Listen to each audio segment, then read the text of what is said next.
안녕하세요, 딩 사장입니다. 이번 시간에는 이제 막 구매 대행을 시작하시는 초보 사장님들이 상품을 소싱하는 과정에서 해서는 안 되는 조심하셔야 될 선택에 대해서 말씀을 드려볼까 합니다. 유럽 구매 대행을 처음 시작해서 기본 지식을 습득하고 마켓을 세팅하고 판매할 상품을 찾으러 인터넷이라는 망망대해에 들어서시게 될 건데요. 처음에는 패기 있게 소싱을 하시다가 어느 순간 현타가 와서 쉬운 길을 선택하는 사장님들이 생길 수 있습니다. 근데 누구나 마음만 먹으면 쉽게 선택할 수 있는 이 길을 왜 선택하면 안 되는지 지금부터 설명드리겠습니다. 첫 번째로 무분별하게 경쟁업체의 상품을 카피해서 소싱하는 경우, 이런 선택을 했다가 몇 달 만에 나락간 사장님들을 몇 번 본 적이 있습니다. 어떻게 보면 당연한 결과인데요. 몇몇 업체에 잘 나가는 상품들만 카피해서 본인 몰에 소싱을 한 다음에 가격을 내려서 판매하는 이러한 행위, 누군들 이런 생각을 하지 못할까요? 쉽게 생각하면 이렇게 소싱을 해서 판매를 진행하면 매출은 빨리 오를 수 있습니다. 근데 이렇게 만든 매출이 과연 얼마나 갈까요? 기본적으로 어느 정도 판매를 진행한 업체들은 당연히 지금 진입한 사장님들보다 훨씬 더 먼저 유럽 구매 대행 시장에 진입을 했거나 최소 몇 달 전에 먼저 진입한 사장님들이 대부분일 겁니다. 당연히 먼저 시작했기 때문에 유럽 구매 대행에 대한 이해도나 소싱하는 스킬이 이제 막 들어온 사장님들보다는 더 낫겠죠. 내가 이런 식으로 상품을 소싱해서 판매를 진행하면 그 아이템을 카피당한 업체가 가만히 있을까요? 당연히 가만히 있을 리가 없죠. 내가 상품을 카피한 업체들이 한두 달 안에 내 마켓을 발견하고 즐겨찾기를 해놨다가 내 마켓에 뭔가 특이하고 새로운 아이템, 그 중에서 판매가 되거나 후기가 달린 상품들은 올리는 족족 다 가져갈 겁니다. 당연히 내가 먼저 카피했기 때문에 상대방이 내 아이템을 카피하는 데 있어서 할 말이 없겠죠. 그리고 이런 경우 대부분 기존 업체가 더 가격 경쟁이 있는 경우가 많겠죠. 특히나 내가 카피한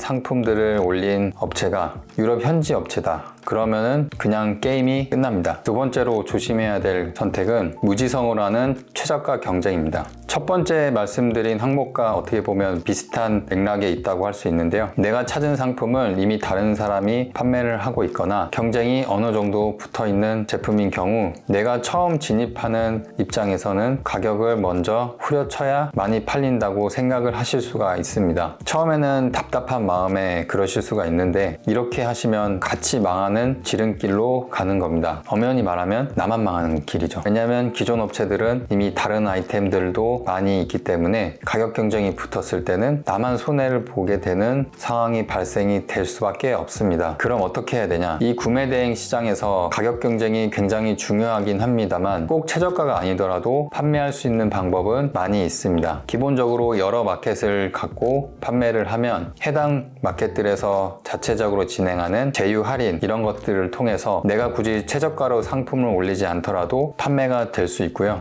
같은 가격에 팔거나 조금 더 비싼 가격에 올려놓고 후기 이벤트 등을 통해서 비슷하게 판매하는 방법이 있습니다. 현실적으로 브랜드 상품들이 웬만해서는 내가 최초로 판매를 하거나 경쟁이 별로 없는 경우들이 생각보다는 많지 않습니다. 그렇기 때문에 당연히 초보자 입장에서는 답답할 수 있는데 그만큼 더 머리를 굴리고 지능적으로 상품을 판매하셔야 됩니다. 예를 들어 좀 덜 알려진 B급이나 C급 화장품 브랜드의 스킨 제품을 내가 올려서 판매를 시작했다고 가정해 봅시다. 다행히 경쟁이 엄청 심하진 않아서 어느 정도 마진을 아직 남길 수 있는 상황이면 기존 업체보다 가격을 조금 더 올려서 팔거나 동일한 가격에 판매를 시작하시면 됩니다. 당장에 후기가 없어서 내 마켓에 있는 상품이 팔리지 않을 수 있는데 우선 내가 세팅해 놓은 여러 마켓에 같이 다 올려보시고 스킨 로션과 같은 기초 화장품의 경우에는 보통 2개, 3개로도 같이 한꺼번에 사는 경우들이 많기 때문에 2개 묶음, 3개 묶음 이런 식으로도 따로 상품을 등록해서 올리시면 단품으로는 좀 덜 팔릴 수 있다 하더라도 복수로 올린 상품들은 덜어 팔리는 경우들이 생길 수 있습니다. 이건 제가 경험을 많이 했던 부분이라서 참고하시면 분명 도움이 되실 거고요. 그리고 해당 브랜드 상품이 팔린다는 거는 다른 상품들도 많이 팔진 못하더라도 상품들도 같이 껴서 판매해 볼 수 있겠죠. 스킨과 로션을 묶어서 판매한다든지, 에센스 상품을 추가 상품에 등록해서 추가 구매를 유도한다든지, 이런 식으로 해서 단순히 가격 경쟁을 붙어서 판매하는 것이 아닌 소비자의 니즈를 파악해서 거기에 맞는 상품 구성을 해서 판매하는 방법으로 머리를 굴리셔야 굳이 가격 최저가로 상품을 팔지 않아도 적당히 마진을 남기면서 판매를 하실 수가 있습니다. 이 가격 경쟁이 있어서 현지 업체가 좀 무서운 게, 현지에서는 다이렉트로 거래를 진행해서 한국으로 발송을 하기 때문에 당연히 가격 경쟁에서 국내 사업자가 이겨낼 방법이 없는데요. 그래도 우리가 면세 구매를 대행해서 진행하게 되면 근접하게는 비벼볼 수가 있습니다. 그래서 유럽 현지 업체가 주력으로 밀고 있는 상품들은 국내 사업자가 어떻게 손을 댈 수 없는 경우들이 많은데요. 다행인 건 그런 현지 사업자들도 한 달에 10개, 20개 이 정도 판매하는 상품들은 막 저렴하게 현지에서도 구하기가 어렵습니다. 식품이나 일부 약국 화장품과 같은 현지 매장에서 저렴하게 판매하는 그런 상품들을 제외하고는 대부분의 공산품들은 기본 몇 개 단위로 계약을 맺고 구매를 해야 저렴하게 상품을 구매할 수 있는 구조이기 때문에 현지 업체들도 자주 팔리지 않는 그런 상품들은 결과적으로 국내 사업자들과 크게 다르지 않는 가격으로 상품을 구할 수밖에 없습니다. 마지막으로 한두 개 상품에 올인해서 매출을 만드는 경우, 내가 소싱한 상품이 어느 날 갑자기 터져서 매출이 많이 나왔어요. 그래서 그 상품을 더 많이 팔기 위해서 노력하는 건 좋은데, 그 한두 개 상품에 너무 목매어서 다른 상품을 새로 소싱하는 그 시간을 놓친다고 가정을 했을 때, 새로운 상품을 소싱하지 않고 계속 그 아이템에만 집중하게 되는 것은 굉장히 위험한 선택입니다. 대박이 난 상품이 경쟁이 없었고 내가 최초로 발견해서 판매한 상품이라 하더라도 보통 한두 달 안에 다른 업체들이 치고 들어올 확률이 굉장히 크고요. 그래서 경쟁 업체가 들어오기 전에 미리미리 다음 스텝을 밟으셔야 됩니다. 당연히 지금 많이 팔리는 상품은 그거대로 집중을 하는 게 맞지만, 해당 몇 가지 제품에만 너무 올인을 하게 되면 경쟁 업체가 들어와서 가격을 후려치거나 했을 때 내 매출도 그만큼 빠르게 하락할 수밖에 없기 때문에, 그 상품을 많이 팔기 위해 상세 페이지를 다듬는다든지 추가로 옵션을 붙인다든지 하는 거는 당연하지만, 그와 동시에 꾸준히 새로운 상품들을 계속 발굴하셔야 됩니다. 한 가지 팁을 더 드리면, 처음 유럽 구매 대행을 시작하시게 되면 대부분 독일에서 소싱을 먼저 하시게 될 건데요. 어느 정도 소싱 감이 붙으면 독일 외에 프랑스, 이태리, 스페인, 네덜란드 등과 같이 다른 EU 국가에서도 소싱을 진행해 보시면 경쟁이 조금 덜한 브랜드나 상품을 찾거나 틈새 시장을 노리실 수가 있을 겁니다. 이렇게 해서 유럽 구매 대행 상품을 소싱하는 데 있어서 조심해야 할 선택에 대해서 말씀을 드려봤는데요. 이 구매 대행 시장은 영원히 내 제품이라는 것 자체가 성립이 되지 않기 때문에 꾸준히 새로운 상품을 계속 발굴하고 해당 상품들을 많이 팔 수 있을 때 바짝 팔고 빠지는 이러한 전략들이 반복이 되어야 합니다. 특정 아이템에 대한 집착을 버려야 구매 대행을 오래 하실 수가 있고요. 구매 대행에서 경쟁을 이겨내기 위한 가장 좋은 방법은 수동 등록이든 대량 등록이든 끊임없이 새로운 상품을 계속 발굴하는 것, 이것이 가장 현명한 지름길이라고 말씀드릴 수 있습니다. 이번 강의는 여기까지고요. 저는 다음 시간에 또 뵙겠습니다.